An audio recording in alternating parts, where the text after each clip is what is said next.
आज जब असर का वक्त हुआ और मैं नमाज के लिए घर से रवाना हुआ तो मानो मुझे बिल्कुल सन्नाटा सा लग रहा था।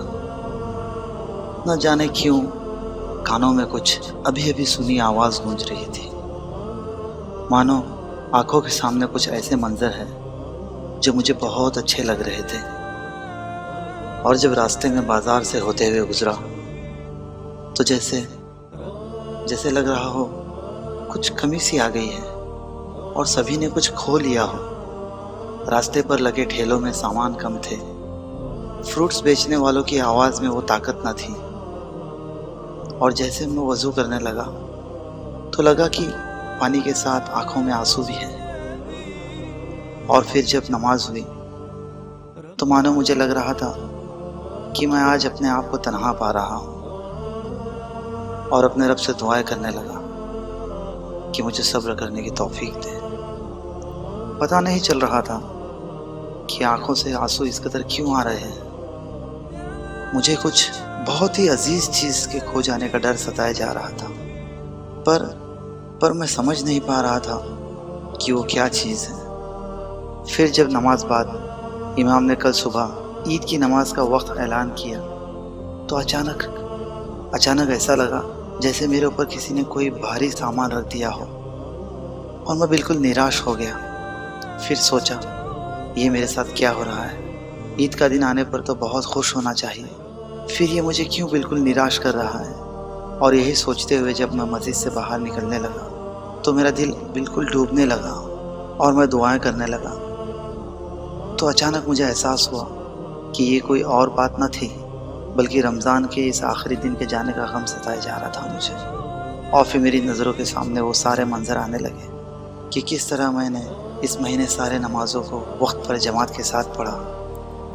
कितना अच्छा लगता था जब हम सहरी करते, वो पूरा दिन बुराइयों से दूर। झूठ बेईमानी क्या है पता ही नहीं, लोगों के साथ हुस्न सलूक, दिलों में कोई बुग़्ज़ जलन किना नहीं, गरीबों की दिल खोल कर मदद करना, अपने गुस्से पर काबू पाना, मस्जिदों के सारे सफ़ भर जाना, वो अफ्तारी के वक्त अपने रब से दुआएं मांगना, वो रातों में नमाज के लिए खड़े होना, सारे ताक रातों की इबादतें, वो मिसवाक, वो खजूर की मिठास, हर किसी के चेहरे पे मानो नूर बरस रहा हो। पूरा का पूरा माहौल अल्लाह की रहमत और बरकतों में डूबा हुआ। यही वो कीमती चीज़ें थी, बस फिर एक लंबे वक्त के लिए मुझसे दूर होने जा रही थी। ये रहमतों वाला महीना मुझसे अलविदा कहने जा रहा था और मैं इसे रोक भी नहीं सकता था। पर क्यों ऐसा मेरे साथ इस साल हो रहा था। और मैं अल्लाह से दुआ करने लगा।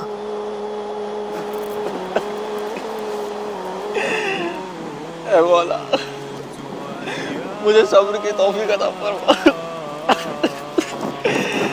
ऐ मौला,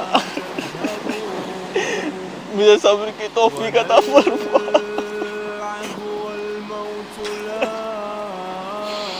मैंने जाने अनजाने में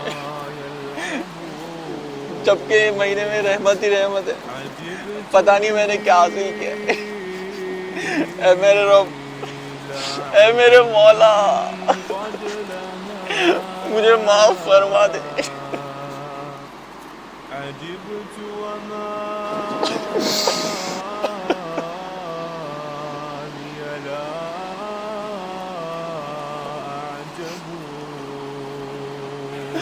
मुझे तौफीक दे मौला कि मैं इस रमजान में जो मेहनत की है वो प्रैक्टिस पूरे साल भर करूँ।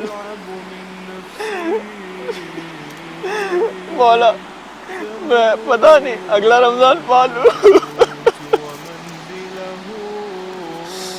मुझे पता नहीं मैं अगले रमजान तक बचूं या ना बचूं। मौला, इस आखिरी लम्हात में मेरी दुआ को कबूल कर ले।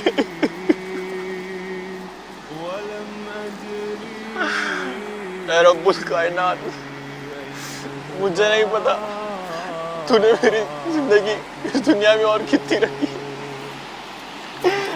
अल्लाह, ऐ मौला, पता नहीं मैं अगला रमजान पाऊँ या ना पाऊँ।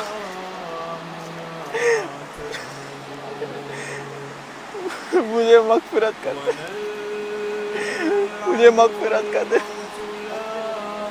बख्श दे मेरे मौला, बख्श दे।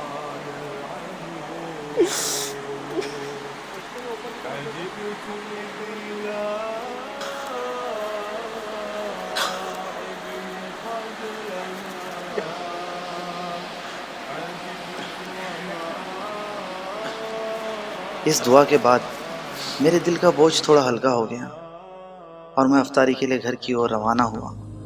اور پھر میرے دل میں یہ بات آنے لگی کہ کیا یہ احساس میرے ساتھ ہمیشہ رہے گا؟ دوستو، اللہ کرے یہ احساس ہم سبھی کے دلوں میں آئے، جس کے لیے ہمارا یہ مہینہ واقعی میں قرآن اور سنت کے مطابق بتانی ہوگی. اگر ہم نے پوری کوشش کی تو ضرور ہمیں اس مہینے کے جانے کا غم ہوگا. دوستو، اس سے پہلے کہ مہینہ ختم ہو، آپ ابھی سے تیاری کر لیں. ایک ہفتے، ایک ایک دن، ہر ایک لمحات گزرتی چلی جا رہی ہے، اور ہم یہ سوچ کر رہ جائیں گے کہ اب کروں گا، تب کروں گا. پر کسے پتا کہ اسے کتنے روزے ملتے ہیں، اور اگر پورے مل بھی جائے تو کیا اگلے سال کا رمضان ملتا ہے یا نہیں.